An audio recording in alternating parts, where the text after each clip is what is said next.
Hi friends అందరికి ఇగో నేను తోటలోకి వచ్చేసరికి ఈరోజు ఒక్కటైంది టైము. ఇగో అన్నం అయితే తింటున్నా. మా అమ్మ అయితే చింతపండు పచ్చడి అయితే వేసింది అనమాట. చూస్తుంటేనే నోరు ఊరుతుంది. ఒక్క చుక్క కూడా నూనె వేయకుండా పచ్చడి వేస్తుంది మా అమ్మ. ఇంకా చింత చిగురు అయితే తెచ్చిన కదా, ఆ పచ్చడి సేమ్ ఇట్లనే చింతపండుకు బదులు చింత చిగురు వేస్తారనమాట.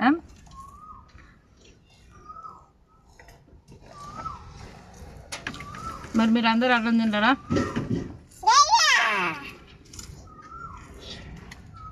తిన్నరా లేదా కామెంట్ చేయండి. సూపర్ ఉంది పచ్చడి. పోపు చేసినా కానీ బాగుంటుంది పచ్చడి.